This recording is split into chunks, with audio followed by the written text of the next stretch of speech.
بسم اللہ الرحمن الرحیم۔ ویلکم کرتا ہوں میرے چینل میں آج یہاں پر بہت ہی پیارا واقعہ عشق کا داستان سنانے والا ہوں۔ تو یہاں پر ہم سب جانتے ہیں کہ حضرت حضور محمد مصطفیٰ صلی اللہ علیہ وآلہ وسلم کی اونٹنی حضرت ایوب انصاری رضی اللہ تعالیٰ عنہ کے گھر کے سامنے رکی تھی۔ کیا آپ جانتے ہیں کیوں؟ حضور صلی اللہ علیہ وآلہ وسلم سے 1000 حضور کی پیدائش سے 1000 پیشتر یمن کا بادشاہ طبع خمیری تھا۔ ایک مرتبہ وہ اپنے سلطنت کے دورے کو نکلا۔ 12,000 عالم اور حکیم اور 1,32,000 سوار، 1,13,000 پیادے اپنے ہمراہ لیے ہوئے اس شان سے نکلا کہ جہاں بھی پہنچتا اس کے شان و شوکت کی شاہی دیکھ کر مخلوق خدا چاروں طرف نظارے کو جمع ہو جاتی تھی۔ یہ بادشاہ جب دورہ کرتا ہوا مکہ معظمہ پہنچا تو اہل مکہ سے کوئی اسے دیکھنے نہ آیا، یعنی اس کی شان و شوکت۔ بادشاہ حیران ہوا اور اپنے وزیر اعظم سے اس کی وجہ پوچھی تو اس نے بتایا کہ اس شہر میں ایک گھر ہے جسے بیت اللہ کہتے ہیں، اور اس کے خادموں کی جو یہاں کے باشندے ہیں تمام لوگ بے حد تعظیم کرتے ہیں، اور جتنا آپ کا لشکر ہے اس سے کہیں زیادہ دور اور نزدیک کے لوگ اس گھر کی زیارت کو آتے ہیں اور یہاں کے باشندوں کی خدمت کر کے چلے جاتے ہیں۔ پھر آپ کا لشکر ان کے خیال میں کیوں آئے؟ یہ سن کر بادشاہ کو غصہ آیا اور قسم کھا کر کہنے لگا، میں اس گھر کو کھدا دوں گا نعوذ باللہ، اور یہاں کے باشندوں کو قتل کرا دوں گا۔ اللہ اکبر۔ یہ کہنا تھا کہ بادشاہ کے ناک اور منہ آنکھوں سے خون بہنا شروع ہو گیا اور ایسا بدبودار مادہ بہنے لگا کہ اس کے پاس بیٹھنے کی بھی طاقت نہ رہی۔ اس مرض کا علاج کیا گیا مگر افاقہ نہ ہوا۔ شام کے وقت بادشاہی علماء میں سے ایک عالم ربانی تشریف لائے اور نبض دیکھ کر فرمایا، مرض آسمانی ہے اور علاج زمین کا ہو رہا ہے۔ اے بادشاہ، آپ نے اگر کوئی بری نیت کی ہے تو فوراً اس سے توبہ کریں۔ بادشاہ نے دل ہی دل میں بیت اللہ شریف اور خادم کعبہ کے متعلق اپنے ارادے سے توبہ کی۔ توبہ کرتے ہی اس کا خون اور مادہ بہنا بند ہو گیا، اور پھر صحیح میں اس نے بیت اللہ شریف کی ریشمی غلاف چڑھایا اور شہر کے ہر باشندے کو 7 اشرفی اور 7 ریشمی جوڑے نظر کیے۔ پھر یہاں سے چل کر مدینہ منورہ پہنچا تو ہمراہی علماء نے جو کتب سماویہ کے عالم تھے وہاں کے مٹی کو سونگھنا اور کنکریوں کو دیکھا، اور نبی آخر زماں صلی اللہ علیہ وآلہ وسلم کی ہجرت کی جو علامتیں انہوں نے پڑھی تھی ان کتابوں میں، ان کے مطابق اس سرزمین کو پایا تو باہم عہد کر لیا کہ ہم یہاں بھی مر جائیں گے مگر اس سرزمین کو نہ چھوڑیں گے۔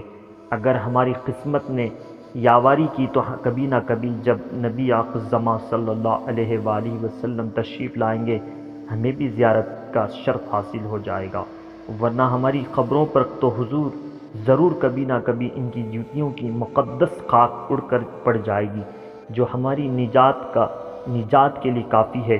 یہ سن کر بادشاہ نے ان عالموں کے واسطے 400 مکان بنوائے اور اس بڑے عالم ربانی کے مکان کے پاس حضور کے خاطر 1-2 منزلہ عمدہ مکان تعمیر کروایا اور وصیت کر دی کہ جب آپ صلی اللہ علیہ وآلہ وسلم تشریف لائیں تو یہ مکان آپ کی آرامگاہ ہو، اور ان 400 علماء کی کافی مالی امداد بھی کی اور کہا کہ تم ہمیشہ یہیں رہو، اور پھر اس بڑے عالم ربانی کو ایک خط لکھ دیا اور کہا کہ میرا یہ خط اس نبی آخر زمان صلی اللہ علیہ وآلہ وسلم کی خدمت اقدس میں پیش کر دینا، اور اگر زندگی بھر تمہیں حضور کی زیارت کا موقع نہ ملے تو اپنی اولاد کو وصیت کر دینا کہ نسلاً بعد نسلاً میرا یہ خط محفوظ رکھیں حتیٰ کہ سرکار عبد قرار صلی اللہ علیہ وآلہ وسلم کی خدمت میں پیش کیا جائے۔ یہ کہہ کر بادشاہ وہاں سے چل دیا۔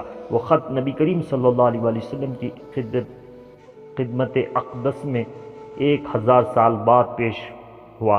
کیسے ہوا اور خط میں کیا لکھا تھا سنیے، اور عظمت حضور صلی اللہ علیہ وسلم کی شان دیکھیے۔ کمترین مخلوق طبع اول خمیری کی طرف سے شفیع المذنبین سید المرسلین محمد مصطفیٰ صلی اللہ علیہ وسلم، اللہ کے حبیب، میں آپ پر ایمان لاتا ہوں اور جو کتاب آپ پر نازل ہوگی اس پر بھی ایمان لاتا ہوں، اور میں آپ کی دین پر بھی ہوں، پس اگر مجھے آپ کی زیارت کا موقع مل گیا تو بہت ہی اچھا، وہ غنیمت، اور اگر میں آپ کی زیارت نہ کر سکا تو میری شفاعت فرمانا اور قیامت کے روز مجھے فراموش نہ کرنا۔ میں آپ کی پہلی امت میں سے ہوں اور آپ کے ساتھ آپ کی آمد سے پہلے ہی بیعت کرتا ہوں۔ میں گواہی دیتا ہوں کہ اللہ ایک ہے اور آپ اس کے سچے رسول ہیں۔ شاہ یمن کا یہ خط نسلاً بعد نسلاً ان 400 علماء کے اندر حرز جان کی حیثیت سے محفوظ رہا چلا آیا، یہاں تک کہ 1000 سال کا عرصہ گزر گیا۔